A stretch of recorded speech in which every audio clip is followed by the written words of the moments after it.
भाई साहब, एक बहुत पुरानी कहावत है कि जब पाप का घड़ा भर जाता है तो अनर्थ होता है, और ऐसा ही कुछ होने वाला है स्वामी प्रसाद मौर्य के साथ। अब आप सोच रहे होंगे कि मैं स्वामी प्रसाद मौर्य की पाप के घड़े की भरने की बात क्यों कर रहा हूं, क्योंकि स्वामी प्रसाद मौर्य के ऊपर एक बार फिर देवी देवताओं के ऊपर अभद्र टिप्पणी करने को लेकर मुकदमा दर्ज हो गया है। स्वामी प्रसाद मौर्य जब भारतीय जनता पार्टी में थे तो मुस्लिम धर्म को लेकर अभद्र टिप्पणियां किया करते थे, और जब भारतीय जनता पार्टी से इस्तीफा देकर समाजवादी पार्टी का दामन थामा तो हिंदू धर्म को लेकर लगातार वो बयानबाजी दिया करते थे और वो सोशल मीडिया की सुर्खियों में बने रहते थे। अब इस बीच एक बार फिर उनके ऊपर मुकदमा दर्ज हो गया है, और इसी लिए कहा जा रहा है कि अब स्वामी प्रसाद मौर्य का पाप का घड़ा भर गया है और स्वामी प्रसाद मौर्य के ऊपर गिरफ्तारी की तलवार लटक रही है। कभी भी वो जेल जा सकते हैं। अब चलिए मामला हम बता देते हैं कि किस मामले में उनके ऊपर मुकदमा दर्ज हुआ है।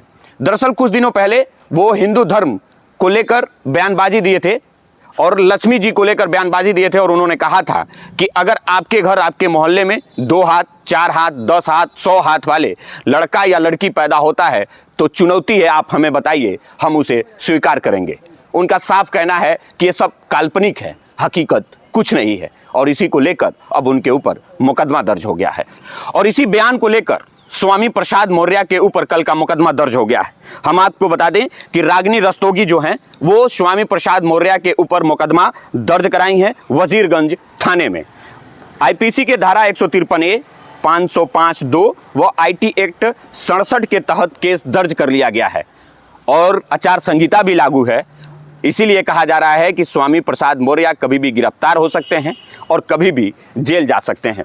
पिछले 2-3 दिनों से एक खबर और आ रही थी कि स्वामी प्रसाद मौर्य गठबंधन की तरफ से कुशीनगर से चुनाव लड़ सकते हैं, और ऐसा ही होने वाला था, लेकिन उससे पहले उनके ऊपर मुकदमा दर्ज हुआ। अब उनके ऊपर गिरफ्तारी का तलवार लटक रहा है और कभी भी वो जेल जा सकते हैं। ये वही स्वामी प्रसाद मौर्य है जो कभी बहुजन समाज पार्टी से पटौना से विधायक हुआ करते थे, उसके बाद भारतीय जनता पार्टी का दामन थामे और फिर एक बार पटौना से वो विधायक बने। उसके बाद भारतीय जनता पार्टी का दामन छोड़ समाजवादी पार्टी का दामन थामे पिछले लोकसभा विधानसभा के चुनाव में, और फाजिलनगर विधानसभा से चुनाव लड़े जहां पर उनको हार का सामना करना पड़ा, और जिसके बाद स्वामी प्रसाद मौर्य आप समाजवादी पार्टी से भी इस्तीफा दे दिए हैं, राष्ट्रीय शोषित समाज पार्टी के राष्ट्रीय अध्यक्ष बन गए हैं। और कुछ दिन पहले वो मंच से ऐलान किए थे कि गठबंधन यानी कि इंडिया गठबंधन जो है उनका मैं प्रचार करूंगा, और 4 दिन पहले ये खबर आ रही थी कि इंडिया गठबंधन से कांग्रेस के सीट से वो कांग्रेस के सिंबल से कुशीनगर लोकसभा से चुनाव लड़ सकते हैं। लेकिन उससे पहले उनके ऊपर FIR दर्ज हुआ और गिरफ्तारी का तलवार लटक रहा है। पूरे वीडियो में आप लोगों की क्या प्रतिक्रिया है कमेंट बॉक्स में बताइएगा। वीडियो को लगातार शेयर करिएगा। बहुत बहुत धन्यवाद। जय हिंद।